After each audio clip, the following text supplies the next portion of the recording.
성도 여러분 안녕하십니까? 특별한 찬양으로 하나님께 영광 돌려주셔서 감사를 드립니다. 날씨가 추워도 너무 춥죠? 영하 13도. 제 인생이 호락호락하지는 않은 것 같아요. 사경에 가는 곳마다 매번 눈이 오고 매번 이렇게 춥고 그렇더라고요. 좀 따뜻해서 성도님들 오시는데 불편함이 좀 없어야 하는데 사경에 강사를 잘못 만나가지고 그래도 며칠 우리가 잘 인내하면 여호와 일에 하나님께서 준비하신 축복을 경험하리라 믿습니다. 우리 옆 사람과 인사해 보겠습니다. 하늘까지 함께 갑시다. 인사해 주시기 바랍니다.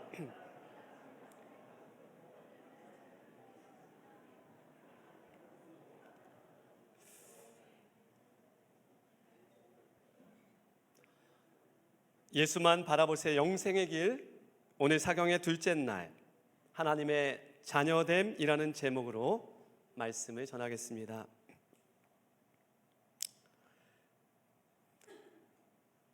우리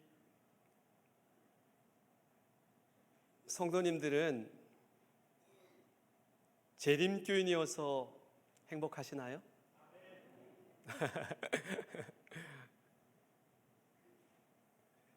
아멘 소리가 그래도 크게 나온 편이에요.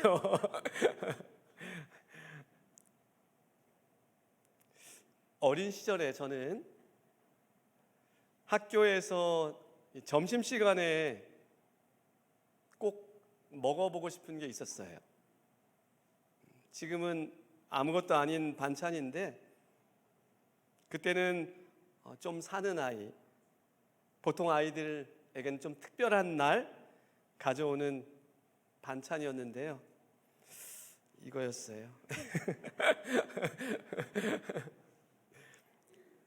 소시지 계란 부침. 예. 뭐 다른 맛있는 반찬도 있는데 사실 저는 저건 좀 먹어보고 싶다 생각이 많이 들었습니다.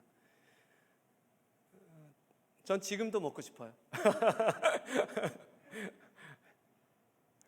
학교가 끝나면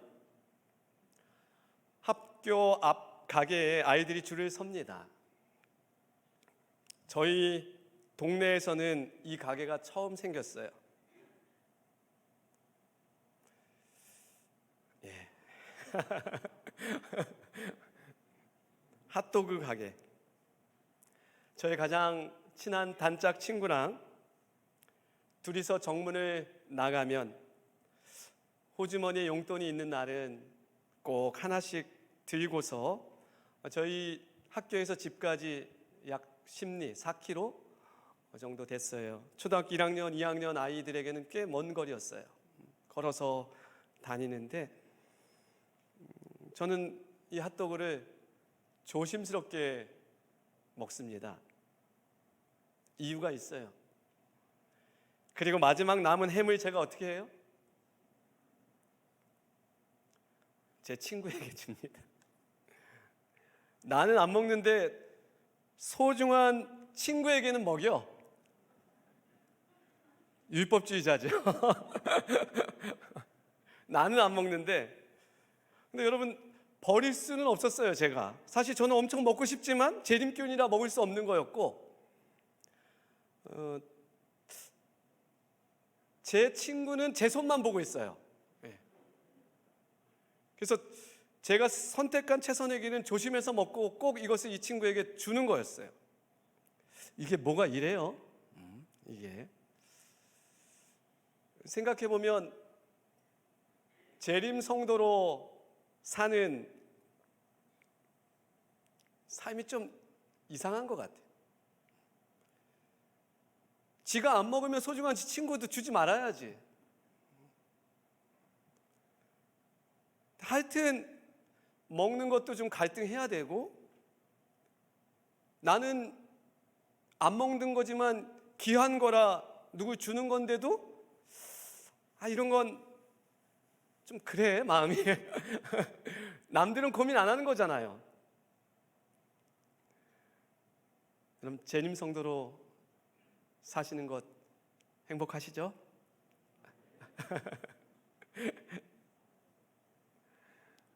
꽤 오래전에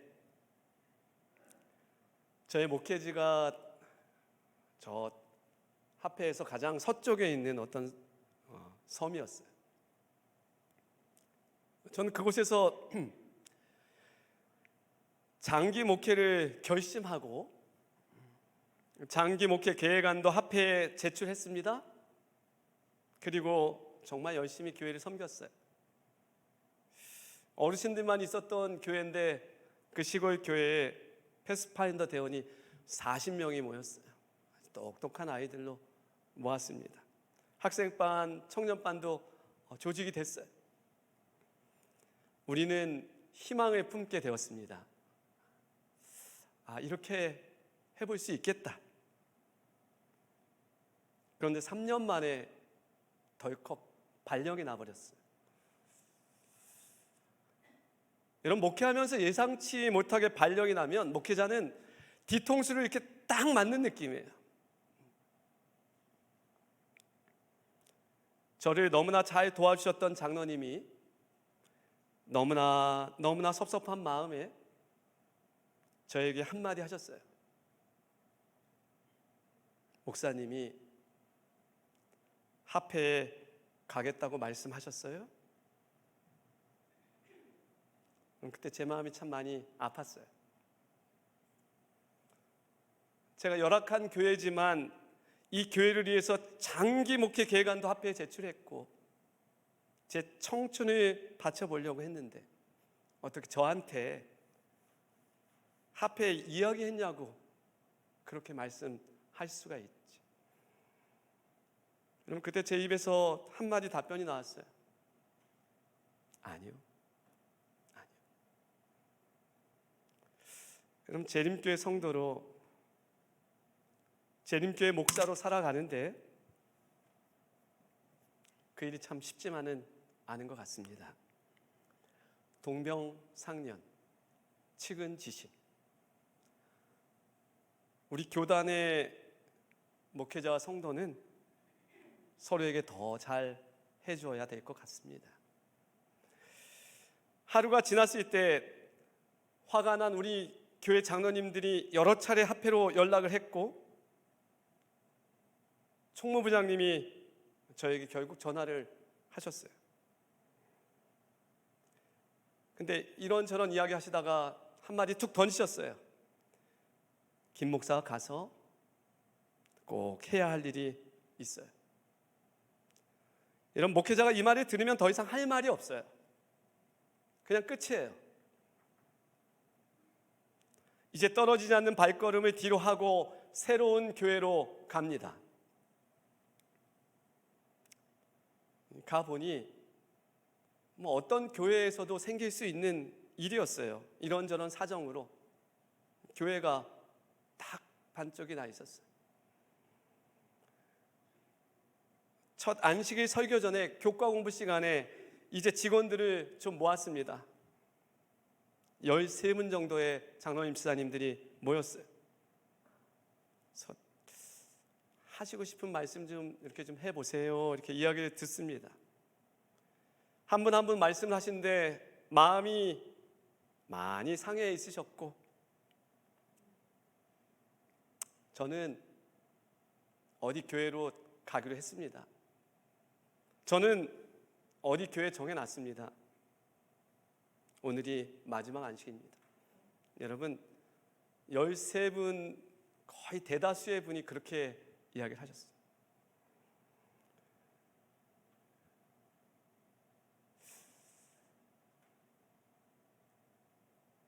저는 정든 교회 떠나서 이 교회에 가라 그래서 왔는데 교회 직원 되시는 분들이 다 새로운 교회 정해놓고 교회를 떠나가려고 하신다. 여러분이 젊은 목사였으면 어떻게 하셨을까요? 얼마나 당황스럽고 서글픈지. 둘러보니까 찬양집이 있더라고요. 한 권씩 나눠드렸어요. 기타도 있더라고요. 기타를 들고서 이 찬양을 장로님 지사님과 함께 불렀어요. 십자가 그 사랑. 날씨도 추운데 같이 좀 찬양해 볼까요?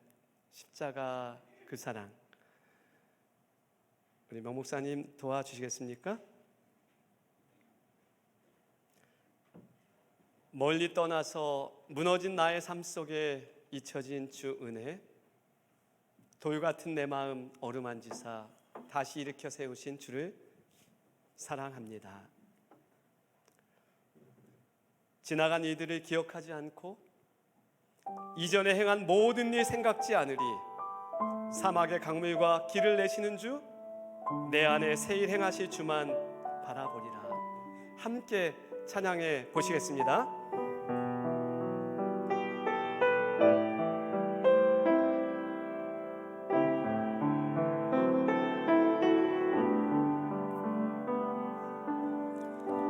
십자가 그 사랑 멀리 떠나서 무너진 나의 삶 속에 잊혀진 주네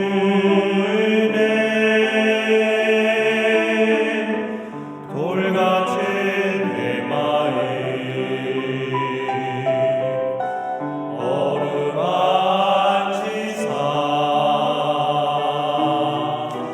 다시 일으켜 세우신 주를 사랑합니다.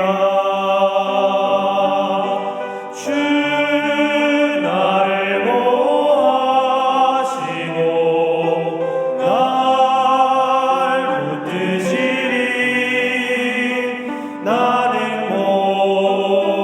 외롭고 존귀한 주님의 자녀라. 주 나를 보호하시고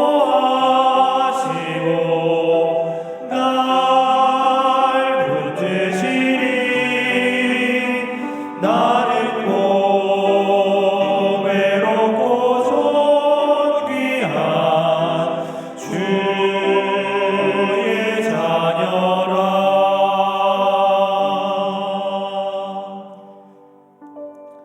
감사합니다. 지나간 일들을 기억하지 않고 이전에 행한 모든 일 생각지 않으리.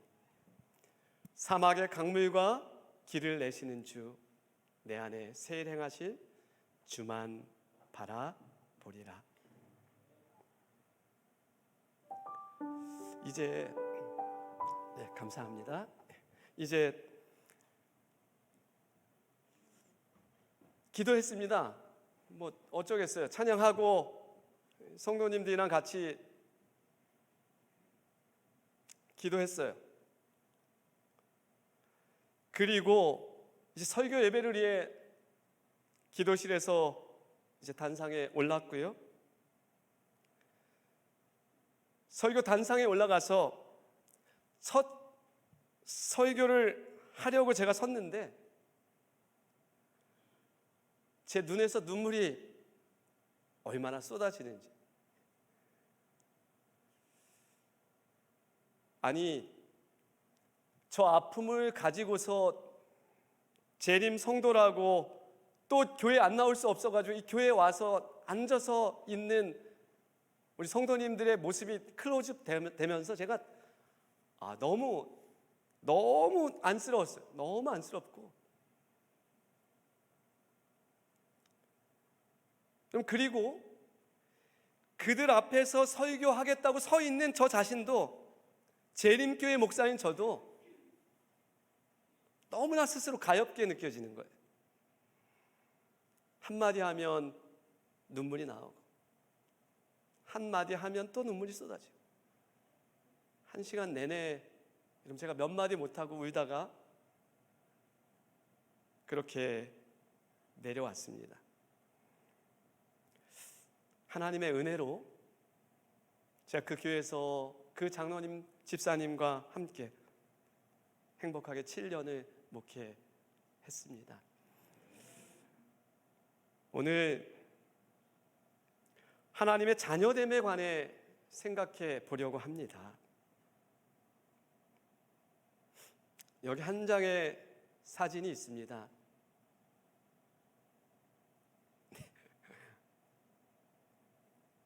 누구일까요? 제가 일부러 사진을 조금 작게 해놨어요. 제가 어제보다 좀 자랐죠. 1986년 7월 29일이 됐어요. 14살 때 사슴의 동산에서 학생 야영회 때 침례를 받았습니다. 사슴의 동산입니다. 중학교 1학년 여름이었어요. 제가 아무것도 모르고 침례를 받았을까요? 뭘 조금 알고 받았을까요?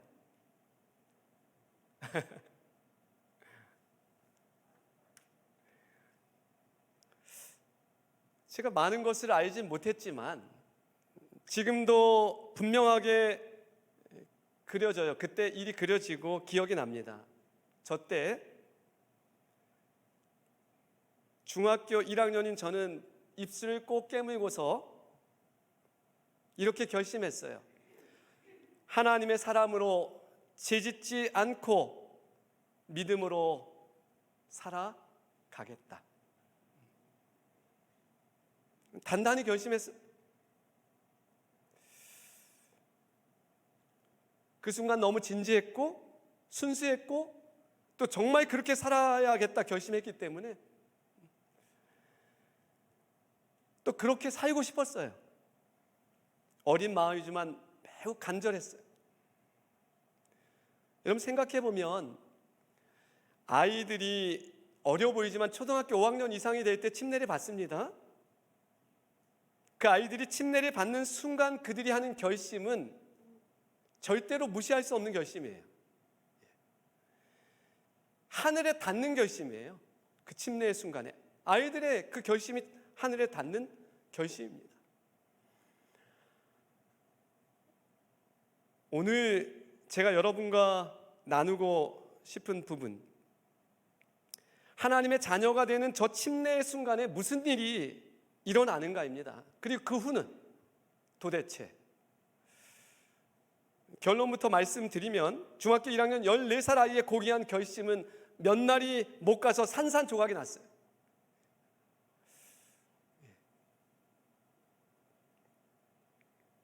여기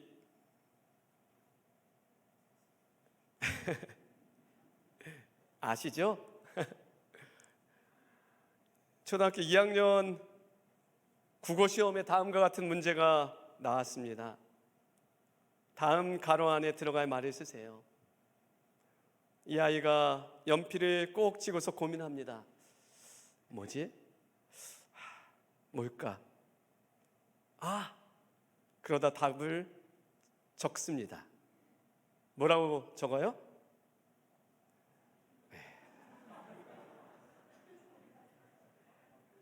집집마다 작은 삼촌들이 문제예요.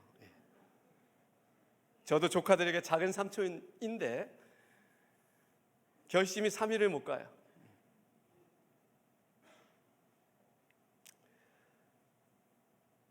여러분, 사람이 침례를 받을 때 거듭난다고 하고 새로운 피조물이 된다고 합니다. 그러면 침례 이전의 모습과 저 침례 이후의 모습의 저 아이의 차이가 뭘까요? 차이가 좀 있긴 한 건가요? 축복 속의 침례를 잘 받았습니다. 그런데 침례 받은 후에 제 결심은 며칠이 못 가서 산산조각이 났다고요. 저는 그리고 그런 제 자신이 너무 싫어서 되게 힘이 들었어요. 제때인 행동이 삐져나올 때마다 구원의 확신은 흔들렸고, 그러니까 마음이 힘들죠. 중요한 이 부분을 오늘 신학적으로 좀 접근해 보고자 합니다. 사실 이 부분이 우리가 잘 사용하는 단어 칭의와 성화의 부분이죠. 여러분, 우리는 구원에 관해서 접근할 때 이렇게 이야기하죠. 칭의, 그 다음에 뭐예요? 성화, 그리고 영광화. 맞습니까? 칭의, 성화, 영광화. 끝. 너무 쉽고 단순하게 접근합니다. 그런데 이런 단순한 접근이 성화의 기간 동안에 죄된 행동이 삐져나오면 문제가 돼요. 구원의 확신이 흔들려 버려요. 이것도 하면 안 되고 저것도 하면 안 되고 거룩하게 살아야 하는데 내가 또 잘못했네. 이것도 잘못했고 저것도 잘못했네. 또 죄된 행동이 삐져나왔네. 중학교 1학년 아이가 지기에는 너무 큰 짐이 아닐까요?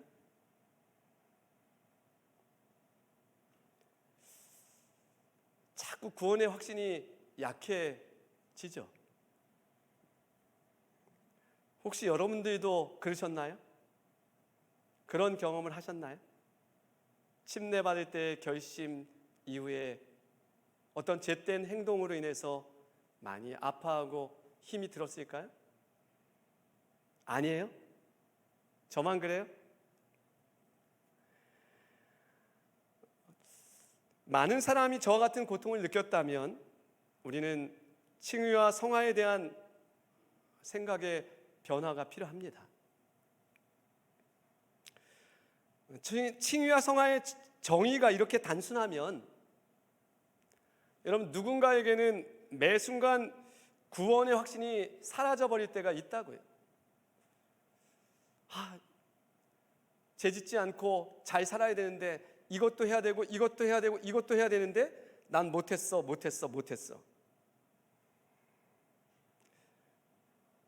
구원의 확신이 사라질 수밖에 없죠. 제가 그랬습니다.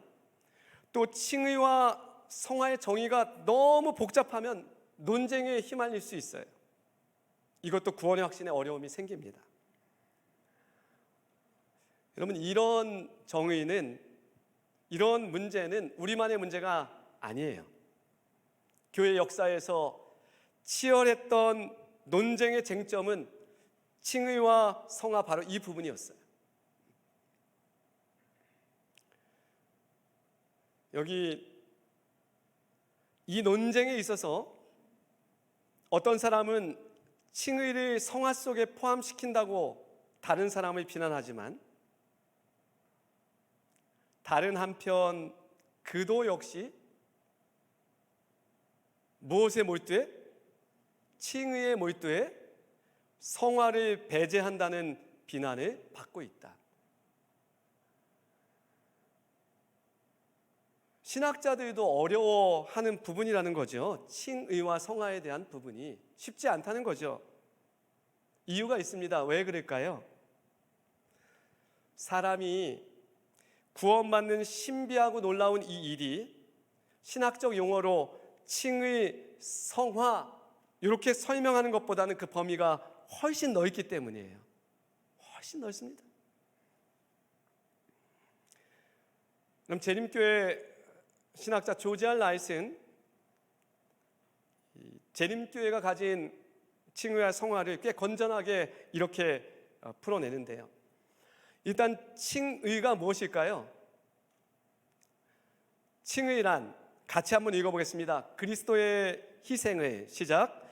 그리스도의 희생을 자신을 위한 대속으로 받아들인 사람은 더 이상 율법을 범한 정죄 아래 놓이지 않는다는 하나님의 법적인 선언을 말한다.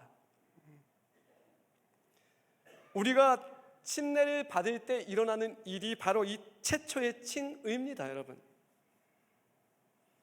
여러분이 침례 받을 때 예수 그리스도를 구주로 고백할 때 무시할 수 없는 놀라운 은혜가 우리에게 이르러 옵니다.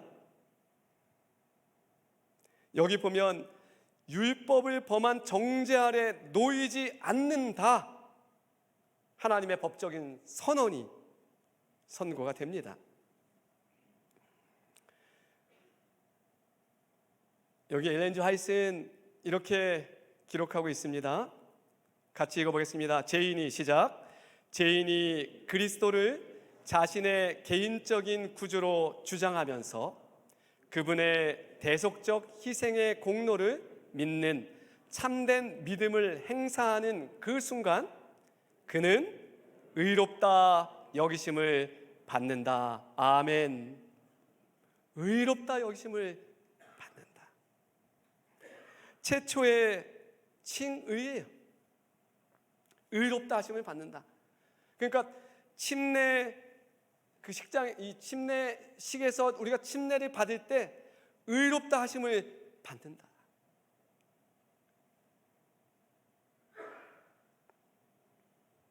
이것이 침례 때 우리가 받는 놀라운 특권이죠. 그리고 의롭다 하심을 받은가 동시에 구별됩니다. 하나님의 사람으로. 그것을 다른 표현으로는 초기 성화라고 이야기해요. 한번 따라해 보시겠습니까? 초기 성화. 예, 구별. 거룩한 구별이에요. 거룩한 구별. 이 두 가지가 이루어집니다. 최초의 칭의와 초기의 성화, 구별. 하나님의 사람으로 구별된다는 거예요. 그러나 문제는 여기에서 모든 것이 끝나지 않는다는 거죠. 여러분, 저의 경험을 살펴보면 이후에도 계속 죄가 삐져나왔다는 거죠. 삶 속에서 삐쭉삐쭉. 그러면 이 아이에게 필요한 것은 무엇입니까? 이 아이에게 필요한 것이 있지 않겠습니까? 최초의 칭의를 얻었고 이제 구별, 초기의 성화가 됐어요. 구별. 근데도 죄가 삐져나온다면 이 아이가 무엇이 필요한 걸까요? 여러분, 이 아이에게는 틀림없이 계속적인 칭의, 다른 영어로는 지속적인 용서가 필요합니다. 계속적인 칭의, 지속적 용서입니다. 제가 칭의 이후에 풀주고 힘들어할 때 하나님께서는 저를 위해 가만히 계셨을까요? 어떤 일을 하셨을까요? 여러분, 예수님은 하늘에서 계속 일을 하셨죠. 지금도 하고 계시죠. 재림교회 신학자 라론델은 이렇게 이야기합니다. 우리가 의도적으로 범죄했든지 아니면 모르고 실수했든지 간에 우리는 그리스도를 믿는 믿음으로 무엇이 필요하다고요? 매일의 칭의가 필요하다고. 매일의 칭의가 필요하다고요. 이것을 신학자들은 다른 표현으로 지속적인 용서라고 이야기해요. 저는 사실 이 부분이 좀 약했던 것 같아요. 매일의 칭의가 이루어지고 있음을 제가 잘 몰랐어요. 어린 시절 잘 몰랐어요. 그래서 저는 제땐 행동이 삐져나올 때마다 구원의 확신이 흔들렸다고요. 힘이 들었다고요. 여기 매일의 칭의는 그리스도께서 지금 하늘 성소에서 우리를 위해 행하시는 봉사와 밀접한 관계가 있습니다. 진리의 말씀은 이렇게 기록하고 있습니다. 같이 읽어보겠습니다. 히브리서 7장 25절입니다. 그러므로 시작. 그러므로 자기를 힘입어 하나님께 나아가는 자들을 온전히 구원하실 수 있으니 이는 그가 항상 살아계셔서 그들을 위하여 간구하심이라.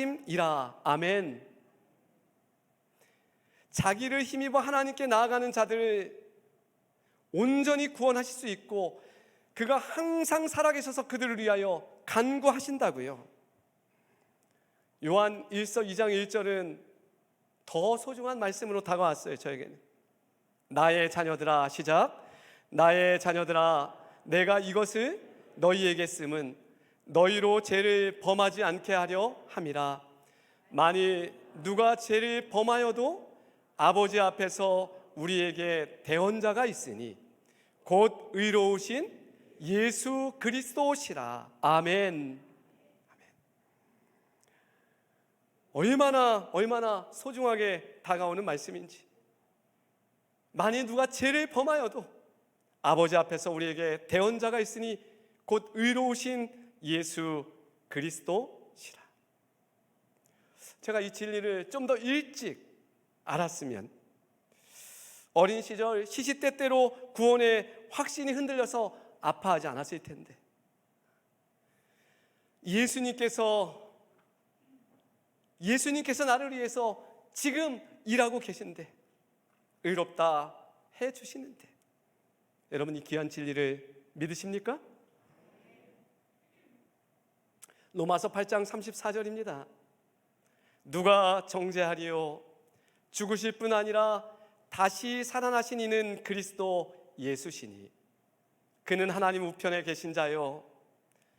빨간 글씨 같이 읽겠습니다. 우리를 위하여, 시작. 우리를 위하여 간구하시는 자신이라. 아멘.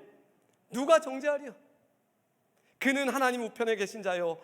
우리를 위하여 간구하시는 자신이라. 아멘. 여러분, 날마다 그리스도께서는 지상의 자녀들을 위해 계속적으로 중보하시며 하늘 속죄소 앞에서 그들을 의롭다고 선언하신다고요. 아멘.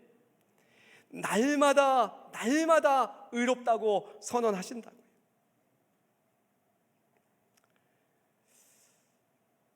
결국 이렇게 요약해 볼 수 있습니다. 여러분, 우리가 침례를 받을 때에 최초의 칭의 또 초기 성화가 이루어집니다. 그리고 계속적인 칭의, 지속적인 용서죠. 점진적 성화, 은혜 아래 자라감이 이루어집니다. 그리고 최종적 성화, 영광하에 이르게 됩니다. 여러분, 이렇게 생각하신다면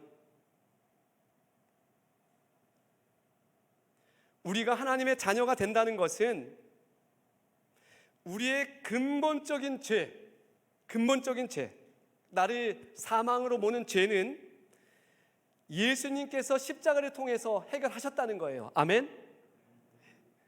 여러분, 우리 속에서 그러나 침례 이후에도 삐져나오는 죄된 행위들은 지금 하늘에서 주님께서 중보자로 우리를 위해서 죄 용서를 해 주시고 계신다는 거예요. 아멘. 그러면 우리는 흔들릴 이유가 없다는 것이잖아요. 아멘. 구원의 확신을 가질 수 있다는 것이고 예수님 안에서 안전하다는 것입니다. 여기 있는 말씀 제가 읽어보겠습니다. 그리스도인들은 고의로 하나님을 반역하며 그분을 떠나지 않는 한 계속 하나님의 가족으로 살게 된다. 즉, 죄를 그들의 삶의 원칙으로 선택하지 않는 이상 그들은 하나님의 가족으로 남아있게 되는 것이다. 하나님은 순간적인 실수나 우발적이고 부주의한 죄로 인해 우리에게 주신 구원이나 하나님의 자녀의 신분을 빼앗는 분이 아니시다. 아멘. 결코 그렇지 않다. 우리는 언약의 축복 안에서 그분의 가족으로 계속 머물게 된다. 아멘. 이제 우리는 흔들림 없는 구원의 확신을 가지고 그 은혜 아래서 기쁨으로 자라가는 성도의 삶을 살게 되기를 간절히 바랍니다. 그 은혜 안에서 여러분, 하나님을 사랑하고 이웃을 충만히 사랑하면서 그 놀라운 은혜 아래 한 걸음 한 걸음 자라가는 것이 점진적 성화예요. 여기에는 이것은 하면 죄야, 이것을 하면 안 돼, 또 잘못했네 이렇게 성화를 바라보는 시각과는 전혀 다른 것이잖아요. 여기 반역적인 삶을 고집하는 대신 하나님의 위대한 언약의 가족 안에 머물기로 선택하는 모든 사람은 구원의 확신을 가질 수 있다. 아멘. 그들은 예수님 안에서 안전하다. 아멘. 그들은 예수님 안에서 안전하다.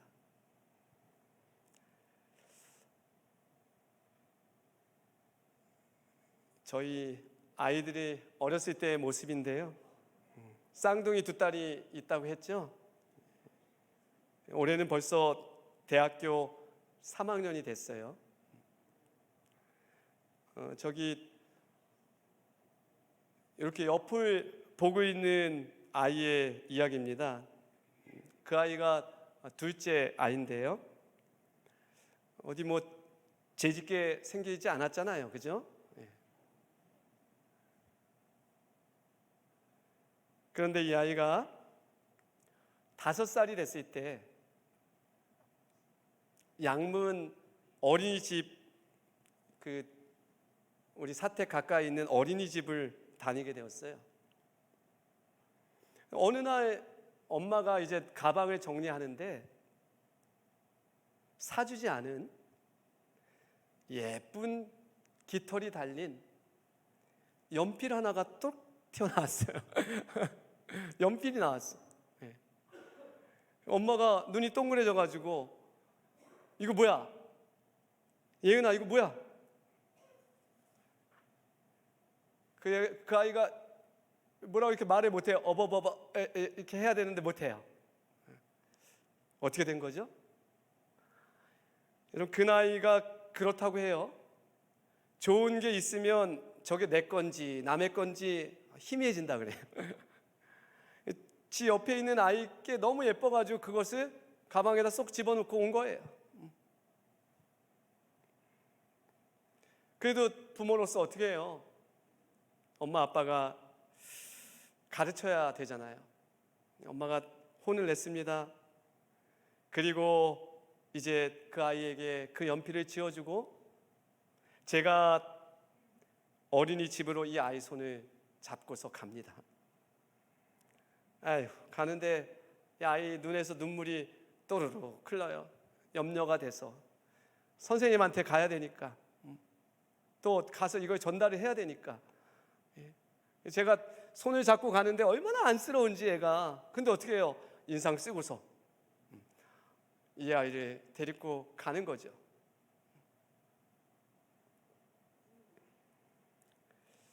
그리고 미리 선생님한테 전화해 놨어요. 사실은 선생님이 나오셨어요.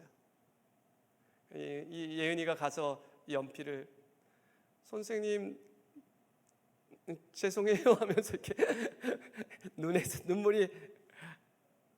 선생님이 어떻게 해요? 그래, 다음엔 그렇게 하지 마. 꼭 안아주고 등을 두드려주고.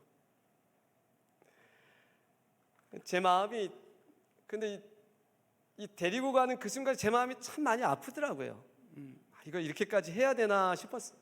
그리고 그 두려워하는 얼굴이랑 가서 또 이걸 어떻게 선생님한테 전달할 그 모습이 막 이렇게 다 나타났어요. 표정 속에. 제가 너무 힘이 들더라고요. 교육을 위해서 가야 하는데. 근데 그렇게 가는 동안 여러분, 아빠인 제 마음은 먼지만큼도 이 아이가 그렇게 연필을 훔쳤기 때문에 내 딸이 아니야 라고 하는 생각이 들었을까요? 안 들었을까요? 없었어요. 연필이 아니라 뭐 집 한 채를 훔쳐도 이 아이는 내 아이죠. 혹시나 그런 일로 아파한다면 제가 더 큰 사랑을 쏟아서 같이 고통스러워하고 위로하려고 하겠죠.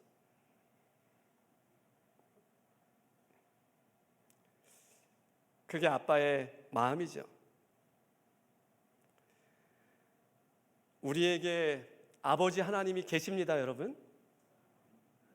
살면서 혹시나 잿된 행동이 삐져나올 때에, 툭 튀어나올 때 여러분의 구원의 확신이 흔들리지 않게 되길 간절히 바랍니다. 왜냐하면 우리의 큰 근본적인 죄는 예수님의 십자가로 해결되었잖아요. 우리의 작은 간간히 튀어나오는 이 작은 죄들은 예수 그리스도의 성소의 귀한 봉사로 날마다 의롭게 되고 해결이 되고 있다는 사실을 여러분 기억해 주시길 바랍니다. 그럼 얼마나 큰 구원의 확신이 있겠습니까? 그렇다고 잿된 행동을 하라는 얘기 아니죠. 그 큰 사랑을 체험하면서 한 걸음 한 걸음 하늘을 향해서 2024년 전진하는 별내교회 모든 성도님들 되시기를 간절히 바랍니다. 은혜 충만하고 구원의 확신이 충만하게 되길 간절히 소원합니다. 요한복음 1장 12절입니다. 영접하는 자, 곧 그 이름을 믿는 자들에게 하나님의 자녀가 되는 권세를 주셨으니 이는 혈통으로나 육정으로나 사람의 뜻으로 나지 아니하고 오직 하나님께로부터 난 자들이니라. 말씀 마치겠습니다.